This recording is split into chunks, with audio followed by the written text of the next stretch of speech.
back, everyone, to our Groundskeeper Chat series. We are live from PGMS in Louisville, Kentucky, and I am joined by familiar faces and names to the channel, but also two wonderful friends of mine, and I'm very excited to kick off the show this way. So, ladies, I will let you have the honor of introducing yourself, because if you guys listen to the Groundskeeper Chat, you know that I'm probably 2 for 10 when it comes to properly introducing people. So this is my turning my new leaf here, and I'm going to allow my friends to introduce themselves. So, drum roll, please. Oh, let's have it. Hit it. I have no idea what's going to come up here. Very Halloween-esque. Appropriate. I will say, whenever I pull this thing out at home, the soundboard, my sons will mess with the colors. And so I never know what I'm going to get. But they've mixed their own stuff on here before, and they think that they're really cool. That is cool. So if you are a listener of our series, you've already recognized the voice, because this is probably, 4 or 5, Sun? I hope so. I think so. Yeah. I think Something so. like So I'll give you the honor now. Go ahead and properly introduce yourself. All right. Hey, everybody. I'm Sun Roesslein, stadium manager with Jeffco Athletics out in Denver, Colorado area. Wonderful. And then our next wonderful guest. Hi, Megan Sun. This is Paula Sliefert. I am the current CEO of the Sports Field Management Association, as well as the executive director for the Professional Football Field Managers Alliance. So cool. We got a powerhouse duo kicking us off today. Two of, I was going to say this is, the kickoff to conference season, but it doesn't really end for you two. It's kind of just a continual loop of events like this, and somehow, Sun, for you managing a field in between. But this being, for me, the official kickoff of conference season. So it's nice to, see life being, you get the same, it's almost like the same aromas, are filtering through, even though you're in a different location every time. Right. But the official kickoff to conference season, we're going to have a few episodes here for you guys live from PGMS. But Paula, the last time we talked to you was only a few short months ago. So update us on the World Listening Tour, how that has, been going. I know that you guys were in Kansas City, and you guys have, done some scouting for the Fort Worth show. So tell us how the listening tour kind of has been going since we last talked. Well, I am pleased to announce that we had our board meeting last week, and So I cool. say that because that was my second official board meeting. The first board meeting that I was officially on board took place in June, and I think I was a whole 2 weeks on the job. Nice. So when I faced the board this time, I was honored to say we had concluded the listening tour efforts, and I did a summary for the board of which we reviewed, and lots of input and dialogue along the way. And I am now 4 to 5 months into my new role, so still definitely learning along the way, but the passion, the input, the impact that people can have by providing this feedback is super powerful. And in my opinion, watching the board listen to the results was eye-opening and refreshing insofar that we finally have an idea of where we need to focus, where we need to move forward, what we need to celebrate, and why. Yeah. And it's really exciting times. And the best part of it all is it came from membership. Yeah, very cool. And I'm super excited about that. I love that. And I can't wait to see it, be alive in fruition at the conference this year, because I think it's going to be a really exciting time for all the members, but all the people who worked so hard to get us to this point. And a huge thank you to everybody that reached out to me, engaged with me. It could have been on email, it could have been on Facebook Messenger, it could have been on LinkedIn messages, it could have been Zoom, it could have been a phone call, just any way they wanted to access me. We allowed that as an organization, and I think that was a super approach. I was overwhelmingly busy, and every time I got off the call with somebody, and all membership categories were represented in this feedback, I just was more and more energized. Wow. Now, that isn't to say there isn't work to be done. Yep. There is definitely improvement that can be made, but there's also stuff to celebrate that we probably need to do better at celebrating as well. So I'm excited for the future. Very cool. I'm excited as well. And Do you have to change your number now? No, not at all. I don't want to hide from members. I want to be accessible to members. I love it. And what you just said about, getting off the phone and being re-energized, that is at the core of why I keep doing the podcast, because even if it's me and my mom that listen to the episodes, I take so much from sitting down and actually recording them, because you do. Each time you have the opportunity to talk to somebody in this industry, you walk away with a new zest for life. I swear. And people can't understand that. I've said it a million times on this podcast. When you try and capture what this group is and how much passion and pride there are in the jobs and in the daily things that we do, it's incredible. And you do walk away just re-energized and ready to take on what your task may be, whether that's Zoom meetings and meeting with members, or it's physically painting or cutting grass or what have you. Mm-hmm. So, Sun, update us on how it's been there in the beautiful state of Colorado. It's been lovely. We have great weather in the fall, so that makes it so easy. Goodness. What? Have you been neglecting to do your week-by-week update on Twitter? I wasn't sure if it was getting old, so I've spaced it out a little bit, but I've had updates from the hashtag Best Office. Heartbreak. And our crew of 2. Because you used to do the week-by-week and update everyone on, and no, it was not getting old. As you can see, I've been waiting with bated breath for your updates. I did one last week. That was my most recent. Okay. Well, I will say, no shame to anybody that still uses the platform, but it is sometimes hard to go on there, and it's you don't know where your people are anymore. It's so much fodder that you have to get past. So we've been putting a lot of energy on our Instagram, which I know that makes us sound everyone's been on Instagram since 2013, but really the turf industry was on Twitter for a long time. Yeah. It was like a message board almost. Yeah, it was that forum where everyone just shared ideas, and I hope maybe we can get back there one day or find somewhere else where those kind of conversations can happen. But it's been the last couple, months, it feels where are the conversations happening? Yeah, it's been a little quieter. So you're saying we need to go to Turf Instagram, yes, rather than Turf Twitter. Okay, at least for the pioneer content, I can tell listeners that's where a lot of our energies are going. Okay. So that's where I just feel people are interacting with it more positively, or just seeing it as a whole. Okay. I feel you have to put money behind every post you do on Twitter now for people to see it, because I'm an avid follower of Sports Turf Sun, at Sports Turf Sun, and it didn't come up on my feed. You know what I mean? Yeah. It's very interesting. It is. But I'm glad to see that the fall season is off to a good start. Yeah, we're actually starting to wind down a little bit. Okay. This is week 9 for our football season. So there's a little bit of light at the end of the tunnel. Yep. We are lucky that we have 3 different football teams that will go late into the playoffs. Okay. So we're not quite wrapping up yet, but it'll start to slow down. We just wrapped up girls flag football this last Saturday. Fun. 12 games, 6 on each field all day long. It was a doozy, but a good cap for that sport, which is growing fast, and that's been a wonderful thing to get to witness. Yeah, that growth and opportunity for the kids, for the athletes. My nieces have been doing that, and it really is amazing. Because when I was in school, it was like the powder puff football game. That's the only interaction girls could have with football. Was like this.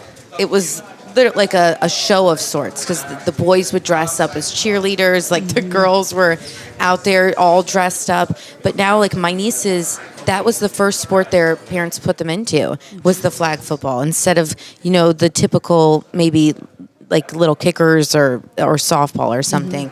They did flag football, which I love. Yeah, it's awesome. I'm loving seeing the growth and the opportunity that's there for kids now. I wish it were around when I was an athlete back in the day. It looks like it would have been a lot of fun to play. A lot of fun. But, it's been great. So So we are here, like I mentioned, at PGMS. So this is, for us, not our typical, SFMA backdrop. So this is us coming to, partnering with another organization of sorts. And how important has that been in your guys' careers to have that diversity in not just being siloed with one organization or one group of people? How important have you found that getting involved in these, other associations or things that are, parallel to our industry, or they just have that, synergy, as I would say. How important has that been for you guys to be involved in these different, groups and make sure that you can kind of bring them all together at the end of the day? Yeah, I can tell you it transformed what I did in my old role. Yep. And for sure, I embrace everything we do in the industry and welcoming the perspectives from the different organizations. They're all coming at it from a different angle, broadens your thinking. Yep. And it also makes you pause because some things that you hear are surprising and you didn't know that grounds crews were faced with that. Yep. And it's interesting because now when I go to stadiums, as an example, I'll say, so is your responsibility just the field, or do you have to take care of the outside of the field, like snow removal on sidewalks? And sometimes the answer is yes, and sometimes the answer is no. But their eyes are wide open. And just last week I asked that question in Denver, and he said to me, I'm glad you asked that question because I'm the director of grounds. Oh, wow. Yeah. And so while they have skilled labor on staff to help them with those other elements and the field is paramount and front and center, they still do have some other responsibilities. Not all of them, but some of them. What I'll tell you is I'm a super, super fan of PGMS. Yes. I was honored to be the very first supplier board member, and I served 6 years. And so, again, that transformed my thinking, and I think I contributed to the group and have embraced them ever since. And so we have openly talked with their board members about closer collaboration and what that means, because we still have unique identities, but we can lift each other up for the green industry. I can say the same for the other organizations like NRPA, NALP, City Parks Alliance, Project Evergreen, things like that. All of us are coming at it from a different angle. And from what the most part is, the thread that goes through it all is everybody's trying to do their best and lift the green industry up. And so that being a part of that movement, regardless of which group, is awesome. I think SFMA can only become stronger by understanding these perspectives and seeing how we can help each other. And we also are talking with GCSAA. Yeah. And so there's the supplier community and the professors out there, they cross over massively with those two groups. And so what's there that we can help grow together? And so that's all really intriguing and interesting, and I'm looking forward to the path forward. Definitely. And Sun, do you have anything to add to that one? Well, I mean, we all know that Paula's like the most connected person in the green industry, pretty much in the entire world. I'm not sure that's true, but I appreciate it. Absolutely. I would just echo what you said. You know, we grow stronger when we bring things together, when we support our members, especially when in their daily jobs, because I think it's very rare that somebody just does one thing. Yeah. And so to be able to lean on experts in different parts of the industry, like we're the experts at sports fields management, right? Yeah. These folks are experts on campus, beautification, et cetera, GCSA. Like, we all have something to learn from each other. And the more we learn, the better we get. So I think that's kind of the goal, right? Well, and it's just incredible what you can learn from organizations like PGMS, but also just having your ear to all the different ones that Paula mentioned a few. Because, I think I'd already been doing this job for 4 years. And James Halavity said, have you talked to Eric Harshman yet? He might be a really cool person to talk to. Mm-hmm. And he had, experience in sports turf. He worked with the Louisville Bats for a long time. But then he was over at a university for a bit.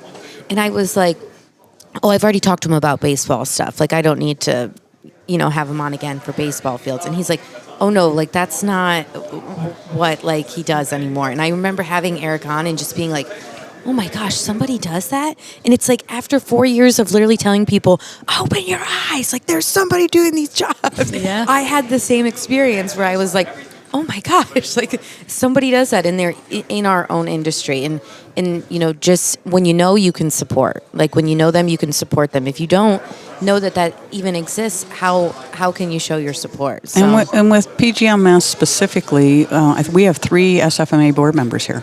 Oh, very cool. One is Sun, one is Chase, and one is Zach. Wonderful. And they're all 3 being invited to speak. And we also have PGMS speaking at the SFMA conference in January of 26. Wonderful. So super excited about that. So this collaboration that I'm talking about, we have expertise. We just need to allow it to be heard and create a platform where we're collaborating. It's equally beneficial for both organizations. Definitely. And really at the helm of that has been, Vince Jaganowski. I hope I said it right. I've said it 1,000 times in the past several months, but you never know with that one.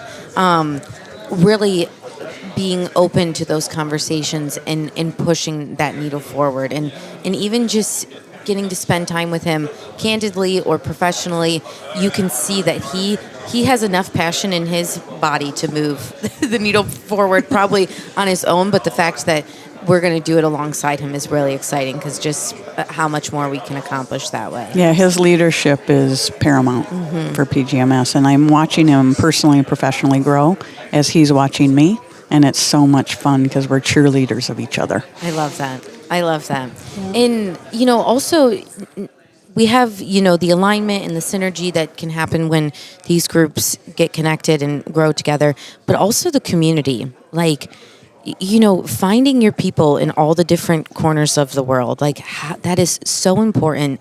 Whether you are facing a challenge personally or professionally, having people that you can call on, how, impactful that is. And having people that are, not so close to the issue as well. So broadening your horizons and really finding that community in a larger pool, because sometimes that problem could be with your immediate work crew, or it could be within your, company, and being able to reach out and being find those perspectives from people who aren't so close to it, but who can still really understand the challenges.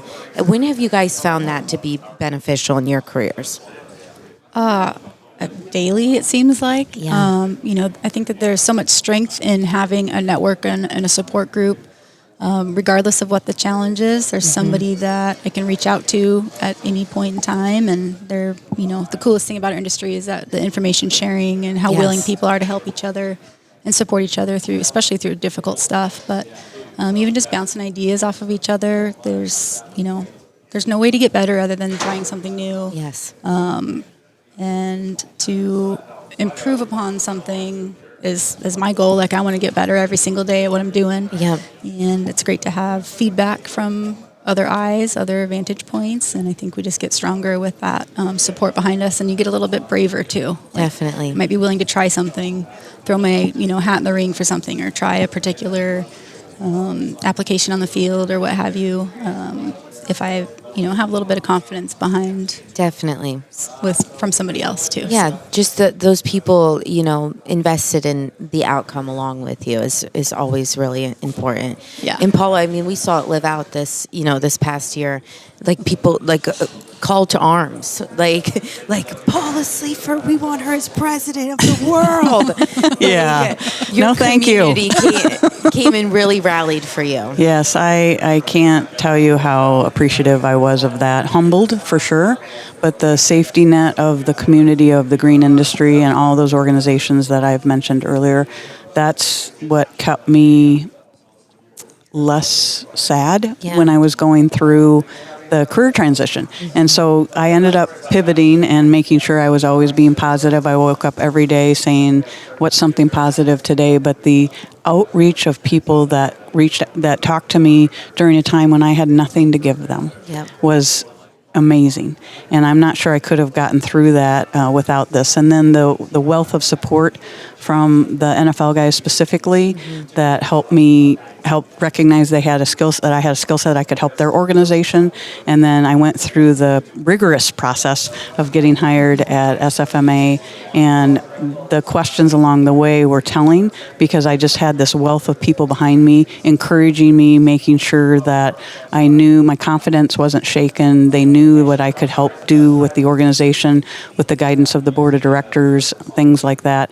If I had not had that, I would have landed differently, I'm sure. And so at the forefront of all of this, what we're talking about is people. Yeah. And people matter, and relationships, if you take care of them, will pay you back when you're not even expecting it, and that's not why you're in relationships, if you will. Yeah. And so I foster those as best I can. I'm human. I'm imperfect. So I misstep along the way as well, but the grace that the community has also provided me has been amazing. So I feel #blessed. That's amazing. Love it. #best office ever. That's yours, right? Just best office. Best or office. Crew of 2. Yes. #blessed. I love it. Well, tell us a little bit about the panel that you guys are going to be doing today. Let's talk a little bit about the themes there and what you guys hope to bring to the conference and what people walk away with. So excited that we were invited to do this. Vince reached out clear back in February when I was in between jobs, and I can't thank him enough for this opportunity. And we have a great panel. It's going to be Meg, Sun, Warren, and I. And we're actually going to pivot. This is the third year this group has gotten together, and we're going to pivot a little bit this year. And instead of just being a panel, we're going to be doing breakout groups. The topic around this will be workforce development. So 4 areas of concentration, and then about every 10 to 15 minutes we're going to move. Okay. And so you get to hit all 4 topics. And then there's a board member from PGMS that is going to be the scribe. Wonderful. And we've invited them to partner with us and then do the report out at the end so everybody can hear the summary of what was discussed at all 4 groups. That will be developed into a takeaway that can be put into the app and all the attendees can have access to. The 4 areas include recruitment, retention, training, and mentorship. Mm-hmm. Very cool. And which one are you going to be hosting, Sun? I'm going to be talking about recruitment. Okay. Yeah. And, from my perspective, my seat, that's a little bit of breaking down barriers for women to enter the industry. Yeah. 50% of the population is quite the labor pool that's being missed out on. I just ran the numbers with some help from headquarters. SFMA membership is up to 7% female members, which is fantastic. Very cool. We've seen some growth in that area in the last couple of years. Last time I checked, it was 4%. Yeah. So we're seeing some growth, which is great, hopefully helping fill those skilled positions throughout the country, because we all need help on our crews. Yep. And there are certainly very capable people out there who happen to be women, and there's no reason that they shouldn't know that it's a job, know that they can be successful in the industry. So definitely. That's kind of starting it off. And really, the success you've had in recruiting women for the Little League World Series and to join the Women in Turf team speaks so wonderfully to that topic and how you, goodness gracious. Everybody's okay. Everybody's okay. I mean, I am not. I'm going to have to edit that out, and that is, let me make a mental note, 23 minutes, okay.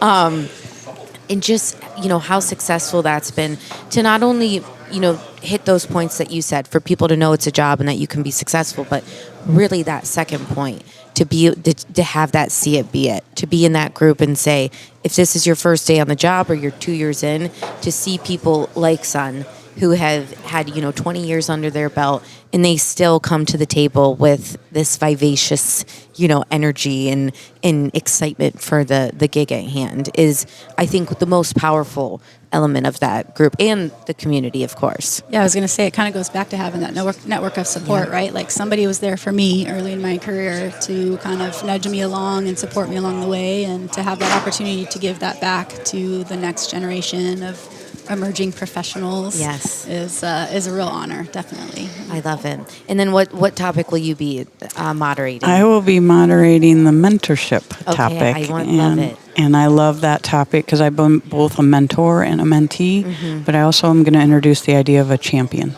Okay. And so I think that's different than the other roles of mentor-mentee. And I think all of them have helped me throughout my career. And when I say that, I was in automotive prior to the green industry, and I still have a massive network in automotive. Surprise, surprise. So whenever I have automotive issues, I make some phone calls. I love it. And I get advice, which I'm seeking, and things like that. So I'm very excited about that because I like the attitude and the philosophy of continually curious. And so I will tell you, when I was in formal programs as a mentor, I think I learned as much from my mentee as they learned from me. And while it was a structured program for only a handful of months, 6 to 8 months, of those, I can say 3 of them, we are still visiting today. We still set time to talk and connect today. So it's something that I invest in gladly, and it's something that I adore to do and give back, but I get as much from it as I give. And so the idea of champion for me is who's talking about you when you're not in the room. I love that definition. And I'm not sure I had enough champions in my time in the green industry, and so I'm seeking for more champions in that arena that can help you personally and professionally grow. In talking about you positively. Correct. That is correct. Asterisks. That is correct. Yeah. I love it. And Doug Schattinger with Pioneer, obviously. That's silly that I felt like I had to introduce. Who's Doug? I don't know Doug. Goodness. How do you say that? He will not like that. He's always struggled with the word champion because that's something that the Women in Turf team has always kind of coined, in the sense of like, these are the people that have helped us get to this. Instead of calling them sponsors or, a support group or what have you, we've always referred to them as champions. But I love how you phrase that. It's the champion is not taking any credit. That's what he always has struggled with. Like, I don't want to take any credit from the Women in Turf team or someone like Sun, because at the end of the day, they got themselves there, and I was a cheerleader or somebody supporting those efforts. But I love how you defined that, because that's not taking anything from that person.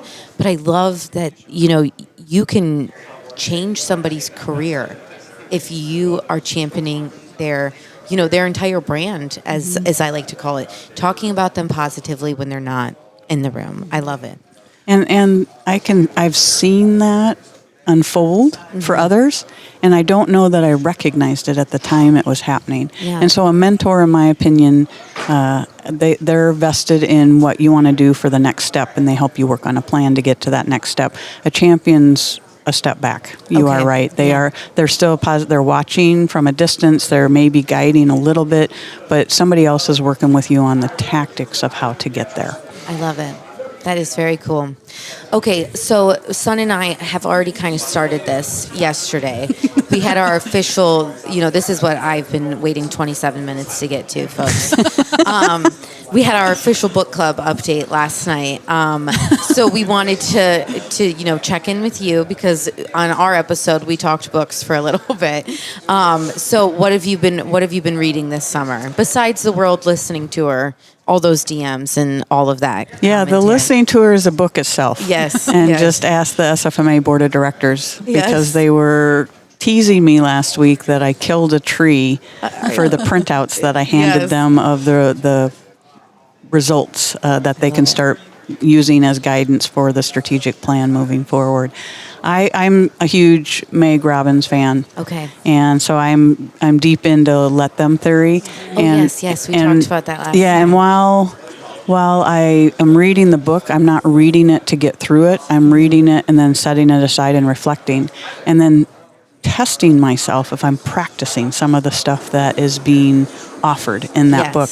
That's the hard part. Yeah. And so I literally am approaching it that I'm not going to the next section until I start a little bit practicing what I've already read and bought into, for sure.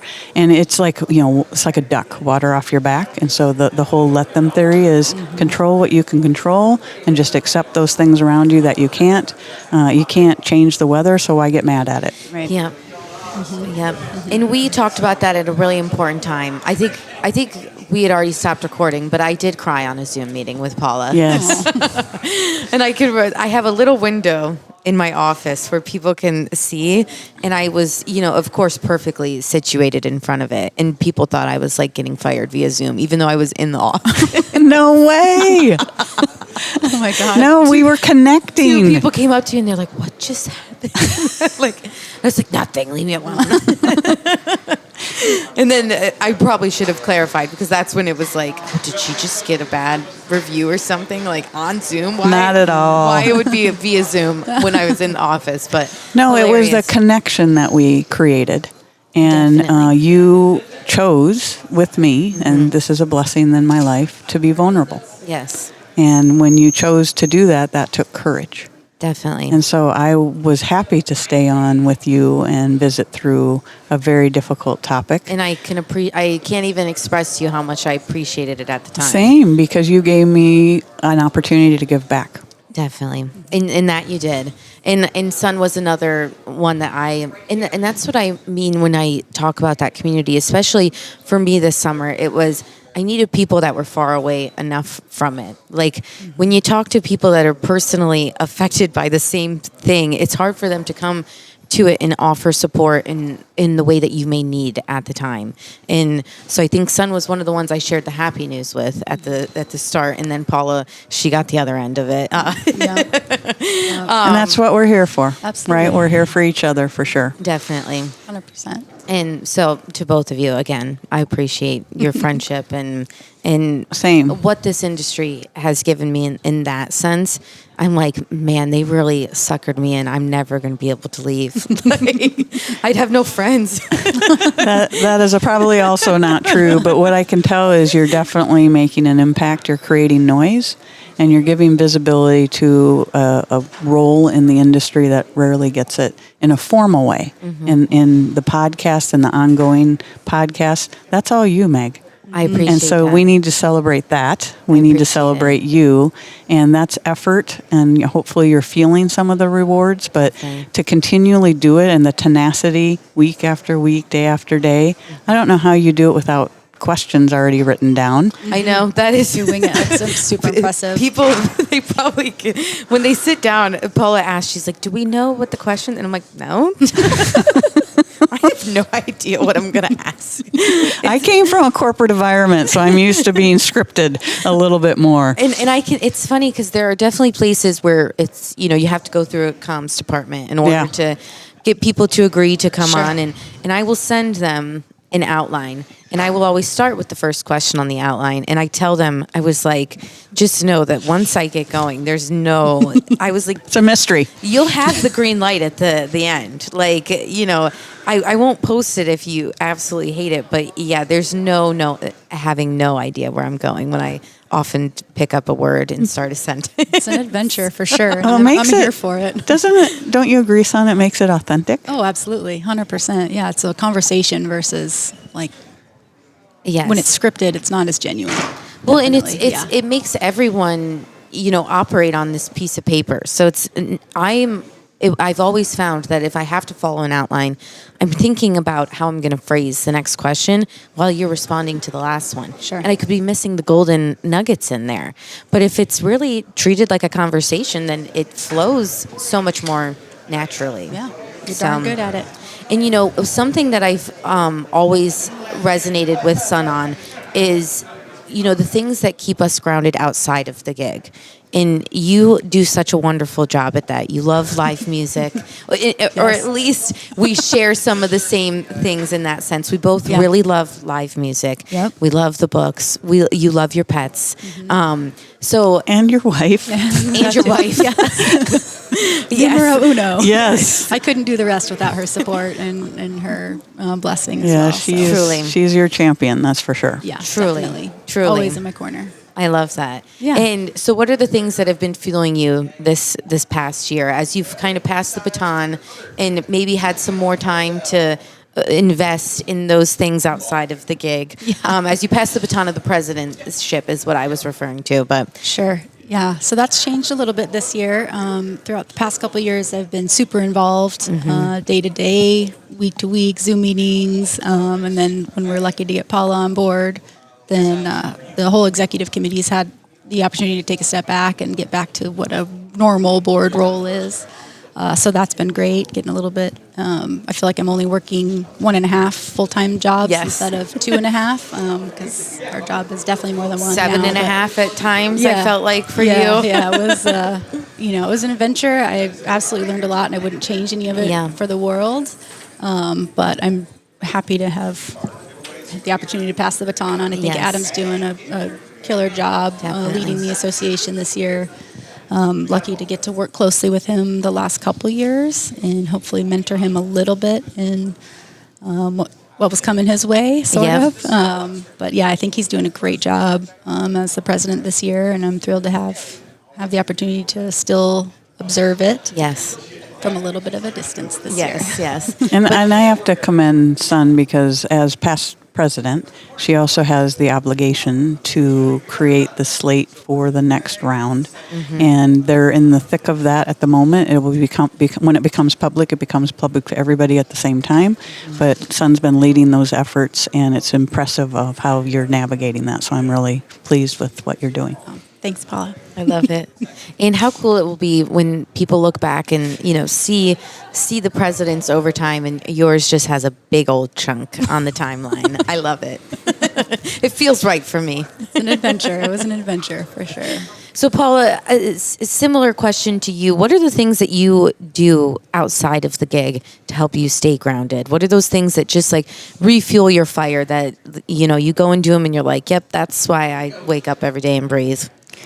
That's a great question. I will say the last, 8 or 9 weeks, I haven't done a lot. Yes. With the exception of two huge things. Number one, family is key to me. And while I'm not married and have no kids, I have 7 nieces and nephews and 4 brothers and sisters, and my mom is still alive.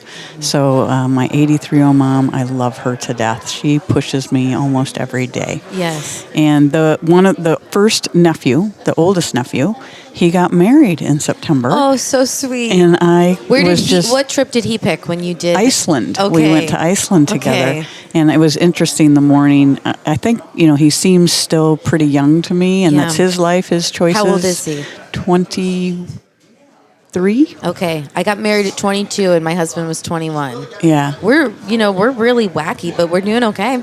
Yeah, they're clearly in love. The wedding was amazing. Weather couldn't have been better. Oh, just the so joy awesome. on he and his wife's face, it makes it all the difference in the world. Yes. Really interested in their future and how that's going to unfold. And it's so funny because the morning of, I'm like, he's going to be busy today, and he's celebrating with not only his family, but also all of his close friends and everything. So sometimes you don't get as much access, even when he's the groom. And so I texted him in the morning and I said, happy wedding day, ball and chain, better half, and I looked up all of those things and put it in the text, and I just got a heart back. I love it. So when I was going through the receiving line, his wife steps forward and she goes, I picked ball and chain. And so I know that they were talking about that. I thought it was cute, sweet. but I wanted them to know that I was with them the whole day, but not in the way, Yes. And then the second thing I was able to do personally is I still love travel, and while business travel is a little bit different, and I'm really thankful for that as well, I also finally took a personal trip. One of my best friends from undergraduate school, she and I celebrated a friend or a partner of hers that got one of the highest honors in the tennis coaching industry. Very cool. And we went to Hawaii together. How did I miss that? For about 10 days. And it was amazing. So I got to go swimming at night with the manta rays, and a manta ray touched me, by the way. Goodness. Went snorkeling, went to the National Volcano Park. That was in between the volcano going off, in between the explosions or eruptions, I should say. And we went to Maui. We got to go to the North Shore, watch the surfers. We went to Mama's Fish House. Anybody going to Maui, make reservations for Mama's Fish House way early. I would go back in a heartbeat. Wow. We were one of the few groups there that weren't honeymooners. I love it. So it's definitely a honeymooner spot. But surrounded by love. With an old friend, that is close to a honeymoon that I like. Just Marla is... that love that you have. Marla and I play basketball together as undergraduate. I love it. And when I say Marla and I play basketball, Marla played basketball. I was often writing down stats. Nice. I love it. I used to refer to myself as a bench warming junkie. Exactly. But because I was a junkie in the sense that I loved warming the bench. I'd rather be on the bench chit-chatting, yapping with my girls than on the court any day. Shocker, Meg. Shocker. Well, what was interesting is we came from different cities, so we met in Kona on the Big Island. But when we were going over to Maui, again, fortunate that this was all planned in February, and then I get the job, and then I go in September. I'm like, hey, sorry, everybody, I'm going on vacation. We weren't on the same flight, so when I was sitting in the airport waiting to go to Maui, there's these two ladies that sat next to me, and I found out they were also friends, but they were speaking German. So I totally get jazzed about that as well. So, of course, I don't know if this is rude or not, but I needed more courage on my end. But I finally turned to them after a good 5 to 7 minutes and said in German, is this your first time to Hawaii? And it was the shock and awe on their faces because I know everything they just said. So cool. And they're playing back in their minds. And so that also gets me jazzed up. Anything around where I can connect what I studied to hearing it in just an uncommon place, I should say, a common place in the airport, but I wasn't expecting that in Hawaii, and it was amazing. So blessed, hashtag blessed, that I got to do that trip. And again, Marla and I have known each other 30 plus years. We went through college together, and we've been really best friends since. Oh, that is so sweet. And just hearing about that just filled my cup. And before I let you guys go, what is the next niece or nephew trip? Is that one coming up? Is somebody graduating soon? Yeah, so Jackson is my next nephew. Okay. So he's the next one up. And I'm pushing him because they usually have to tell me by December of the year prior to them graduating. Okay. And he graduates in May, in 25. And so he's thrown out a couple of ideas. And so I won't know for sure until December-ish when I pin him down. I think he doesn't want to be pinned down. Yes. And he's already been coached by the other three. So 2 nieces and a nephew I've already gone with. I love it. And they know that it's not a relaxing vacation. Paula likes to be active and go do and experience things. Yes. And my favorite one was Kylie says to Jackson, you're going to have to eat weird food. And so food's a thing, but when you're in an area of the world or the country, you need to try the local cuisine. That's a part of the experience. Anyway, so I'm very excited. I don't know yet, Meg. Okay. I'm very excited to find out where Jackson's... This is exciting. We get to check back in and follow up with you on that one. And Jackson is also much taller than me, as is Chase, my first nephew that went with me. So I'm just curious where his desires lie. Yes. I'm excited. Wonderful. And I'm hearing a round of applause. So I think our first speaker, Dave Meller, is starting here soon. I love Dave Meller. So yeah, let's get in there and enjoy it. I appreciate you guys so much. Appreciate you, Meg. And kicking us off here. Amazing. You guys are the best. All right, Thanks, thank Meg, you, folks. for all you're doing.